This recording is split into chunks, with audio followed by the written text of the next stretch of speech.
So here we are yet again with another episode of the Omnicast. I'll be ending this show with my analysis of WWE for the end of the week.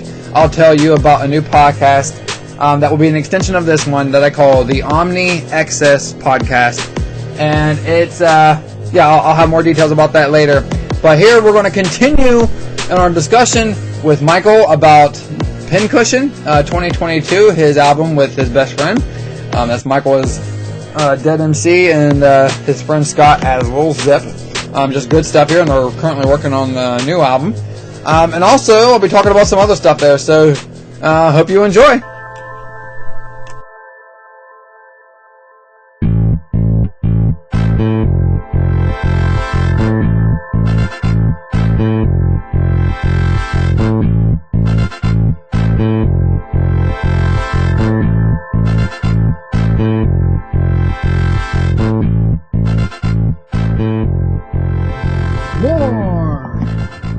War is in the air.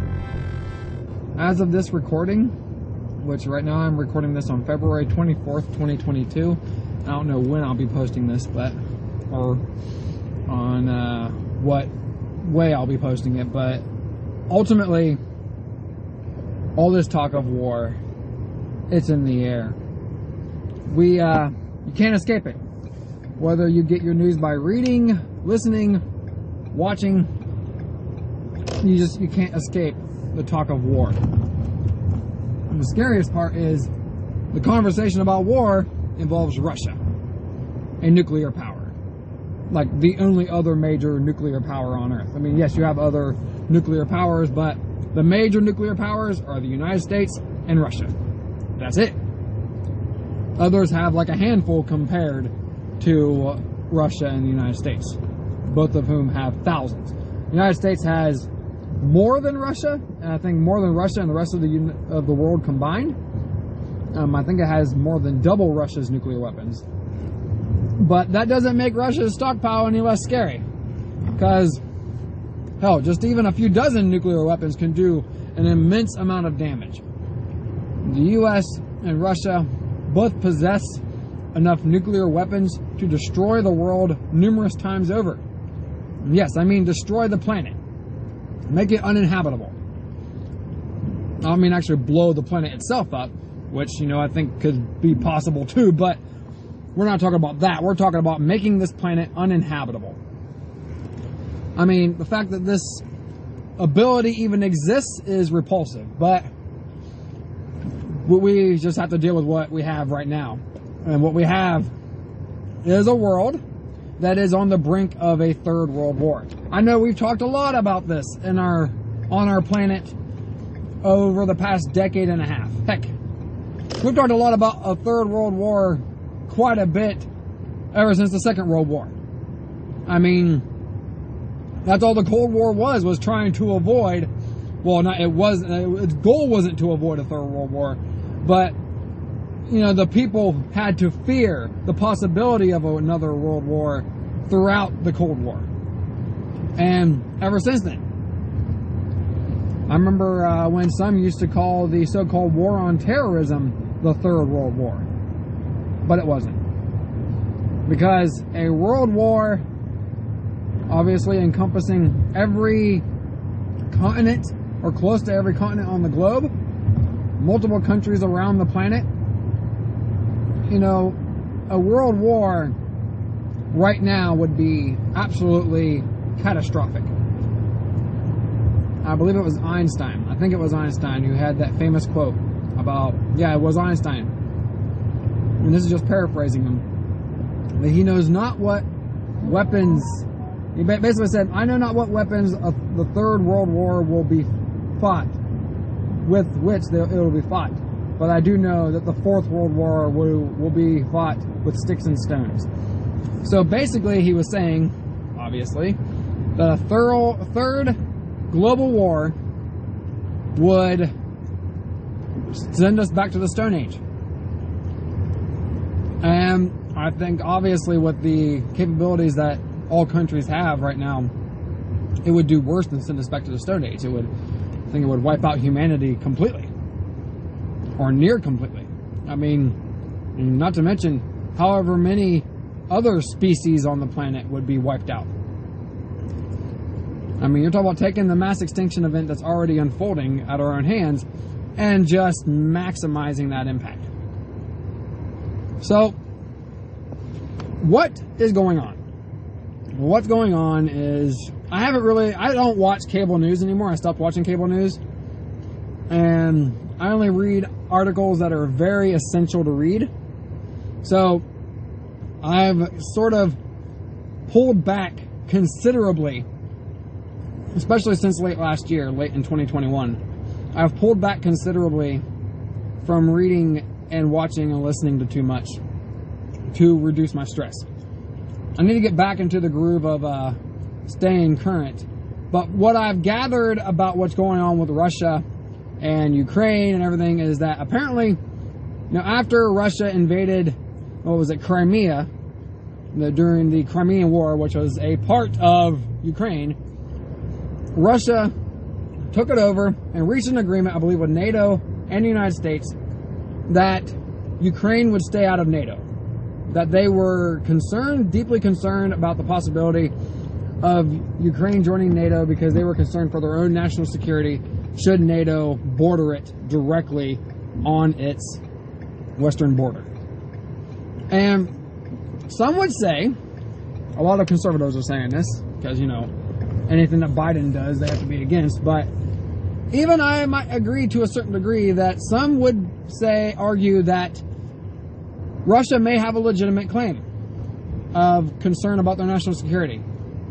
Not so much a legitimate complaint about Ukraine being a threat, but more NATO being a threat.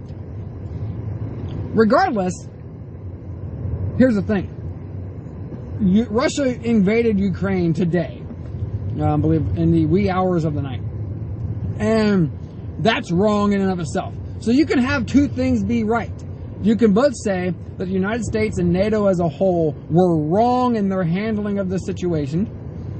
And you could say that Russia was wrong for invading Ukraine. For taking it to this level. And for all the bellicose language they've been using since then. No parties have remained blameless in this, on the national stage. All these major countries have been at fault. From what I know right now, a whole host of countries, most countries in the world, I believe, excluding China, and obviously Russia itself, have proposed or suggested that they will embark upon sweeping sanctions, economic sanctions against Russia for this action. China has a very close relationship with Russia, as it has for a very long time, since deep into the Cold War. So it shouldn't be surprising that Russia, as it usually does, would side with China, or that China would side with Russia. Just like they were known for siding with Iran, and even with Iraq, they were closer to them, just like they side with North Korea, typically, although China's a lot closer to North Korea than what Russia is. Ultimately, China won't engage in sanctions against Russia. So that gives you a little bit of a, a thought bubble of what we're heading towards. And, in order for NATO to take action, I believe they have to have universal consent. Now, of course, there's also the UN Security Council, which Russia is a member to. So the UN Security Council almost never takes action because Russia and China both have veto power on the Security Council. I believe there's 15 countries on that. Regardless, I don't think it's too much of a stretch to say that we're going too far. I don't think it's too much of a stretch to say that this is dangerous. This is needlessly dangerous. That we shouldn't be toying with the possibility of a nuclear war. Because we're right there. We are right there, my friends. I don't know how many people actually listen to this podcast. I think I needed to just vent about what's going on. Because I know that people who I call my friends are likely divided on this. So, we also need to be wary of some other things that I'll get into here in a second. I need to pause this so I can resume after I put gas in my car on my way to work here. So, no, I just finished putting gas in my car.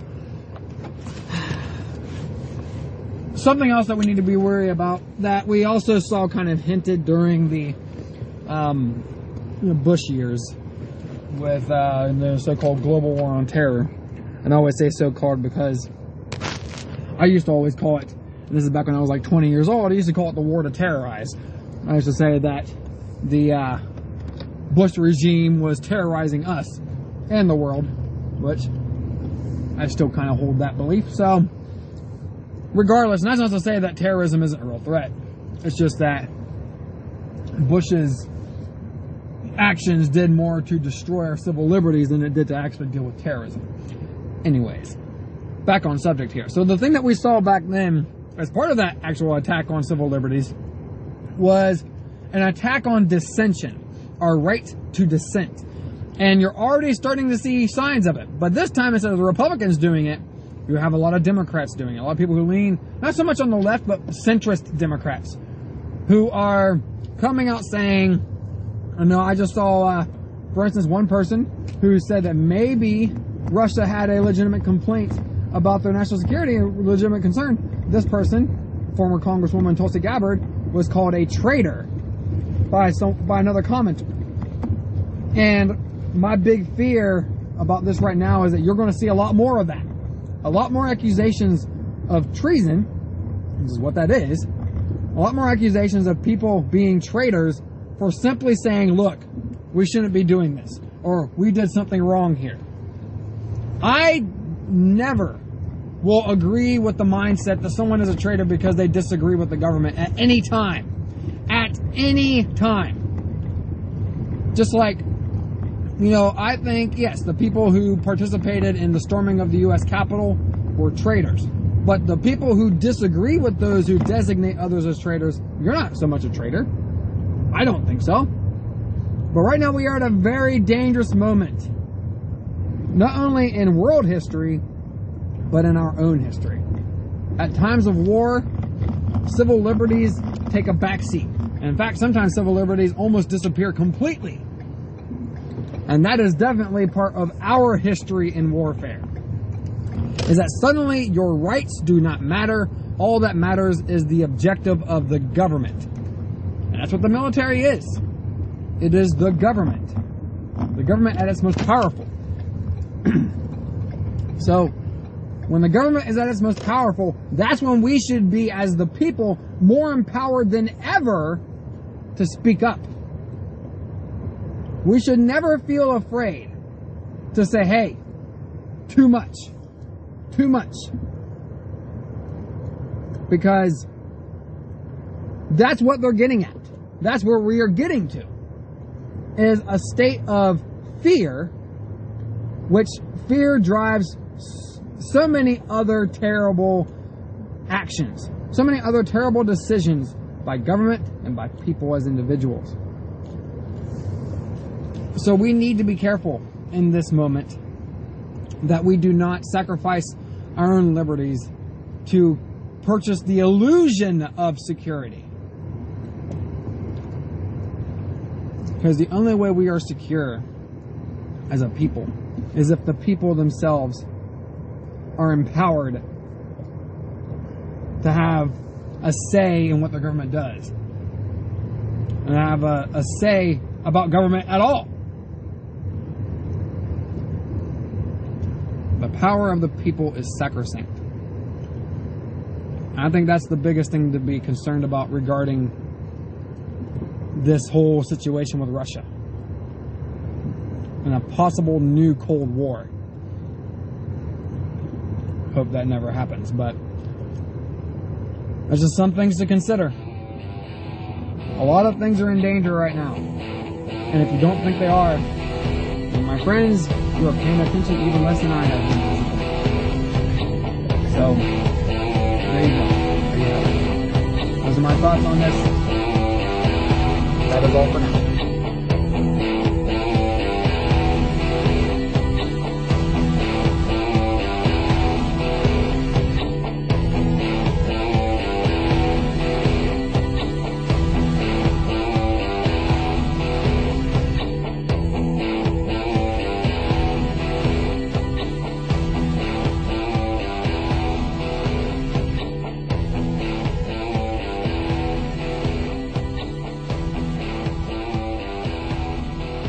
not funny, but so it's basically, fun. like It's Blazy serious. Boys is both you guys being goofy together. Being goofy. We're not even really being serious. We're actually going to re-release that at some point because, like, we just feel like we could have done it better, and like we're probably going to re-release. I would just that. re-release it as like a part 2 or something. Well, yeah, we're just gonna re-release it. We're not gonna put it on the album. We might put it on like a way future album, like something for big, just like as like a callback to people that was here when we did this.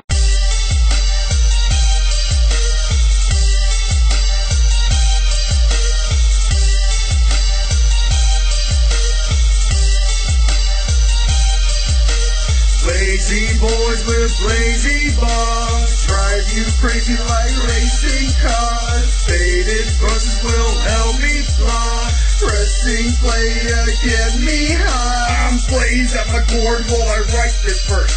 Cheap and blunt and ripping bongs, and I gotta keep it diverse. Spot is golden, I'm a competitor. It's time to rehearse. Even if this must be pregnant, I'ma be the wet nurse. Just ate an edible alternatives of vegetable. This doesn't make sense the way maybe regular, but rather inevitable. I guess it was scheduled. Turns out it's successful. Look who's this medical. Thought it was medical. I end up resetting my thirsts are questionable. That's being hypothetical. Why can't I be finished in my hand and illegible? You shouldn't say fit. No, stiff is inaccessible. Back. You don't want me time to relax. What's up? Bro, tell me what does this mean be called? Mousetrap. Getting as far just think what's this? Got me bit kneecap. Hold up right quick. Oops. Narking that. Hey, what's the difference there? Yo! Trust fall, dab straight to the face. And now I'm feeling like a ground ball. Always wondered what it like this king strut ball. I think I might have shit myself. Does anybody have Lifestyle? Lazy boys with blazy bars, drive you crazy like racing cars. Faded verses will help me fly. Pressing play to get me high. I never go a day without getting lifted. Storms in my mind, leave weeds with shifted. Palm, bull, blunt, any form just to hit this. Mother Mary's my messiah, can I get a witness? Midnight munch need something crunchy, so fucking blaze. I blow blunts and craving donuts with that chocolate glaze. Special brownie bacon, through steak and bacon, tasting Haitian haze. Holy shit, I'm so lit, finna feel like this for days. You would think I was Chinese at first glance, but Bernie's cannabis, flowers to indulgence. Got a problem with that, bitch, we can do dance. Beat your ass so bad, leave you with ooh pants, this kung fu stands. Dumped your ass and took your food stands. Bright idea, new lamps, got pizza rolls and ooh ranch. Proper being a new sense, no time to hear your ooh ranch. The lesson, don't concern yourself with how I consume plants. Lazy boys with blazy bars, drive you crazy like racing cars. Faded verses will help me fly. Pressing play to get me high. Lazy boys with blazy bars, drive you crazy like racing cars. Faded verses will help me fly. Pressing play to get me high.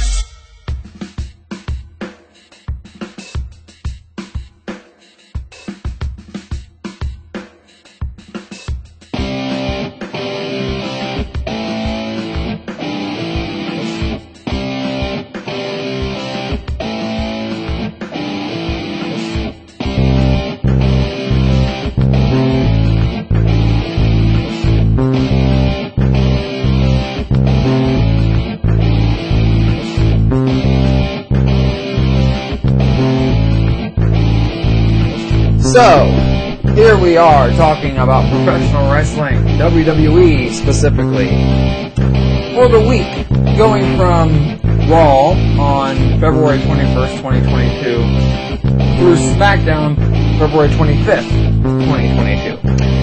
You can also talk a little bit about the pay-per-view, but, yeah. So, actually, you know, let's start off by doing that. I could have included that in the highlights, but it's going to get its own little, you know, talk right here, just very briefly, and I'll say more about this podcast and talking about wrestling overall in a second. So, first of all, I really enjoyed Elimination Chamber. I think through and through, it was a great pay-per-view. I don't know why I didn't write a highlight thing for it, because for some reason I just completely forgot to do so. But I will say this. I had made a number of predictions. I was right, you know, about all but I believe one of them. because my prediction had been that Naomi and Ronda, that was my, really controversial, not so much controversial, but it was basically a hot take, or I can't remember what the hell you call it. It was just me kind of like saying, you know what, this is my bold prediction. That's what it is, bold prediction. I was trying to make a bold prediction that Naomi and Ronda would lose to Charlotte and Sonya. That they would build up to WrestleMania in another way that way. But what they did was instead, Charlotte, every time she was in the ring with Ronda, she pretty much dominated her. While of course Ronda still got the victory by making Sonya tap out, just by having one arm tied behind her back. So that was good. The match with Becky and Lita was outstanding. I think some people didn't expect Lita to still have that great talent, and she had an amazing pop from the fans too. And so did Alexa Bliss. I predicted accurately that Bianca would win the Elimination Chamber. Alexa Bliss, of course, was the second to the last one, or was the last one eliminated. And when Alexa came out, oh my God, the crowd popped for her, which I just love seeing that for Alexa. That is just awesome. Obviously, the Usos retained over the Viking Raiders. Roman Reigns made Goldberg pass out. I knew Roman was going to beat Goldberg in dominating fashion. That's kind of surprising, but that's awesome though for Roman and his character.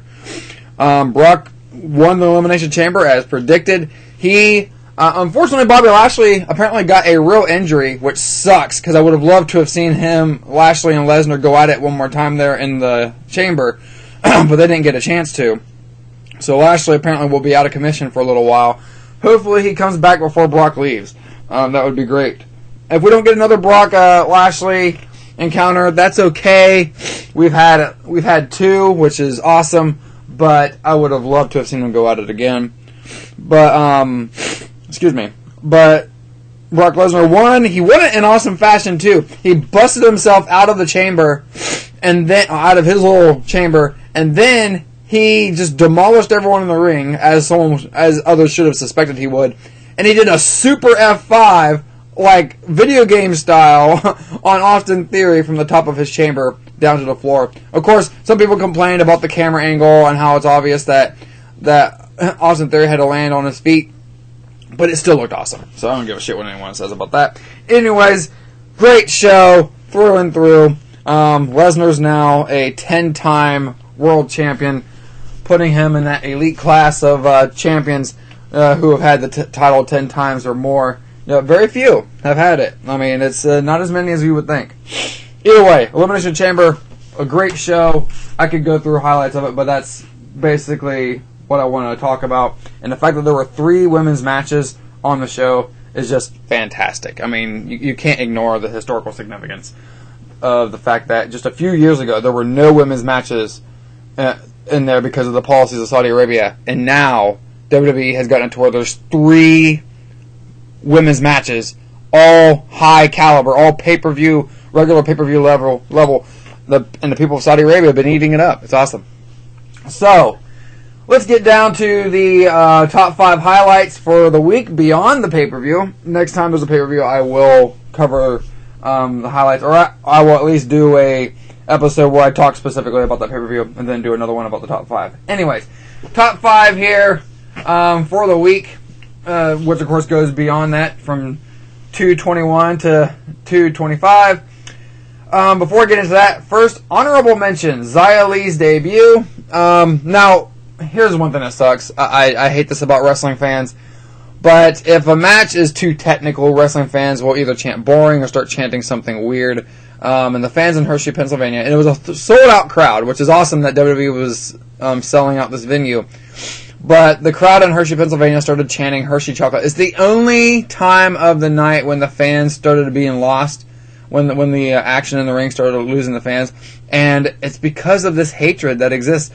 I think somewhat inexplicable hatred for Natalya. I know Natalya can be kind of boring, but she's a Hart. She's a member of the Hart family. I mean, these people would have probably done the same thing to Bret Hart. It makes me wonder. I mean, or it's just hatred for women's wrestling. I mean, Natalya is basically a living legend in the women's division, and here she is getting shit on by wrestling fans for having overly technical matches. And you know, they did try to make Natalya still look a little bit strong because she is a legend. And Xia Li got the win as she was supposed to. But, you know, the fans were being lost when Xia was struggling. And, you know, they started coming back a little bit when Xia started coming back. So people want to see Xia win, which is awesome.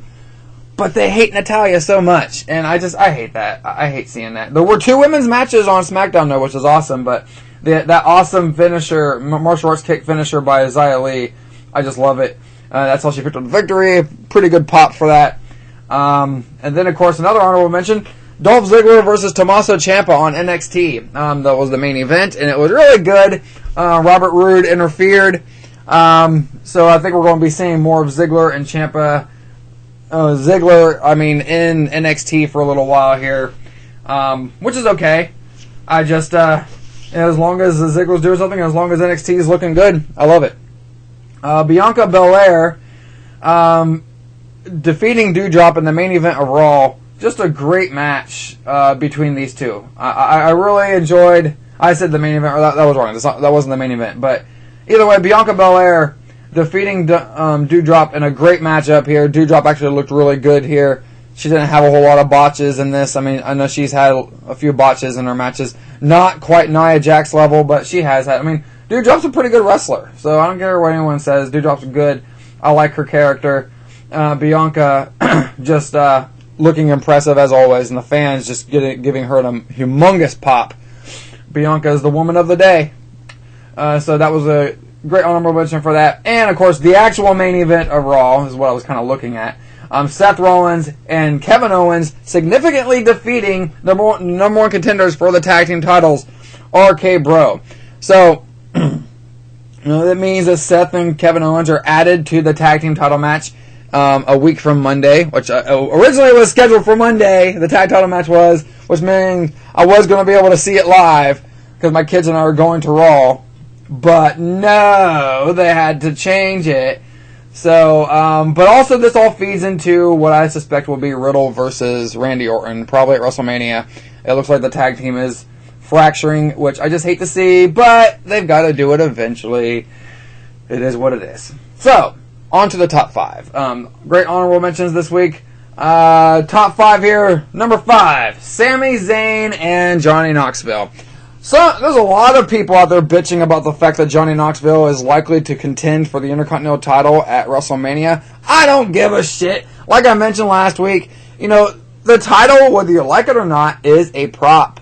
It is. All titles are. It doesn't matter if it's in AEW, WWE, Impact, WCW. No matter where the titles are, there, yes, one, a reward. It's a reward for the person who holds it. But it's also a prop for the storylines. And this, I think, will be the first time that a celebrity has competed for for at least the Intercontinental title. I'm trying to think back if Zeus actually competed for the world title. He may have. But either way, this is great. I don't care. I love this storyline. Sami Zayn is just incredibly entertaining to watch in the ring and just watch in general. That's why I'm so glad that they re-signed him, and he's just awesome. So Johnny Knoxville and him had a great little scuffle there. Sami Zayn got the better of him, just knocking him out, looking crazy. Just good stuff. Also, another honorable mention I forgot to write on there is Ricochet being in the Intercontinental title picture next week. But, of course, because Sami Zayn kind of said there was an open challenge for the Intercontinental title. Sort of. He said he's willing to defend it against anyone who's wanting to take up the opportunity, but then also, being the coward character that he is, thinking there's a conspiracy, he also pulls back whenever someone tries to accept. I love it. Number 4, Sasha Banks is back again, and she had an okay match against Shotzi. I love Shotzi. I don't know what's going on. I guess from what I've read that she might have a slight back injury, so maybe that's why we haven't seen a whole lot of her, but I just, I don't know. Shotzi's always fun to watch in the ring, but I fear that the crowd, that she's been losing the crowd. It's not so much her fault. It's, once again, women's wrestling. Women do much better in NXT than they do on the main roster. And, yes, there are some who actually break through. It's a matter of charisma. And as much as I love Shotzi, she doesn't have a lot of charisma. She's definitely got the talent. She's definitely entertaining in the ring. She's a great character. But that charisma factor. If you don't have charisma in WWE, you do not thrive. So, either way, I was happy to see Sasha back. I popped for her when she returned at Extreme Rules, and I'll pop for her every time I see her because I love Sasha. Anyways, number 3, Nikita Lyons. That's all I really got to say. Nikita Lyons had a great debut on NXT this past week. I mean, everyone's been talking about her since NXT. It's the one thing from NXT of this past week that everyone's talking about. And she's got the look. She's got the moveset. This woman's impressive. She will be NXT Women's Champion very soon. And she will be on the main roster even sooner after that. It is, yeah, it's incredible. Like, she is a star in the making. Hell, she's already a star. She's the daughter of a rocker. And she is just, I don't know, she's got all these things about her that make you intrigued. And you just want to see her dominate. And, yeah, it doesn't hurt matters that guys are kind of salivating over her, you know, for other reasons that I won't get into. Anyways, Nikita Lyons, watch out for her. Number 2, Edge's promo. Edge is just an amazing promo guy. He's an original from the Attitude Era. And this guy just knows how to hook you in. And he issued a very vague open challenge to anyone to compete against him at WrestleMania. Apparently, Edge is going to be there this coming up Monday at Raw, which makes me so psyched because I get to see Edge live. I'm sorry to my brother Michael, who's a big Edge fan. We had hoped that Edge was going to be there at Extreme Rules when we were there this past September. But Edge is going to be there on Raw this Monday, continuing his open challenge. I can't wait. I love seeing Edge. I love this story, and I'm hoping AJ Styles is able to accept. I think AJ might be like slightly injured. So, now, number 1, everything, and I mean everything about Lesnar, Heyman, Roman. This story, for months on end, has been the story that you want to watch in WWE. Brock Lesnar is so much better than so many people out there thought he was. He's always been amazing in you know, his WWE work, whether it was promo skills or, you know, his in-ring work. The guy, he just sells so good, and he makes the other guy look so damn good. But he's always been a good promo guy, but he doesn't have a whole lot of time on the mic, so people sometimes forget how good he is. But this story with Heyman being a coward, slightly, well, not slightly, he's just, you could tell, like, the story he's telling with his face, he's petrified of Lesnar, but he's hiding behind Roman. He's a coward. He will do whatever the strongest figure does. I guarantee if Lesnar's starting to dominate at WrestleMania, Heyman's going to look like Heyman's going to be afraid of Lesnar, and he's going to try and plead with Lesnar and try and indicate that he's going to join. Like, I guarantee it's going to be good. But on Raw, the stuff between Lesnar and Heyman was awesome. And of course, Lesnar keeps repeatedly threatening Heyman, and Heyman just looks petrified.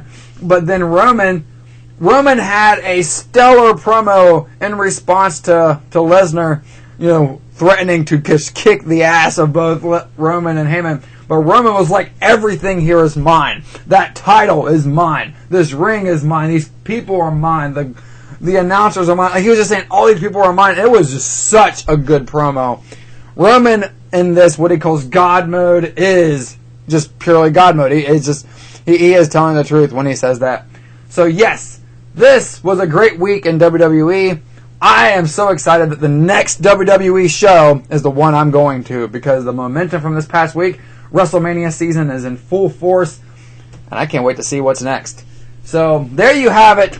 And yeah, more. I am going to go more in depth about WWE tomorrow. I'm going to record something for what I call the Omni Excess podcast. So, you know, this podcast is an extension of this one. It's kind of like same concept with Wrestling Today Extra, but it's a little bit different because in this other podcast, I'll be able to give myself more time to talk about in depth about certain issues. I'll be able to have an episode, if I want, just fully devoted to one topic, or just like have a much longer episode. So if you're interested in that, that will be available on my Patreon page, and I'll be pushing the links on my website, which of course I need to get caught up on doing that. But yeah, it's going to be fun. It's going to be fun. So stay tuned for all that. The Omni Excess is coming at you tomorrow.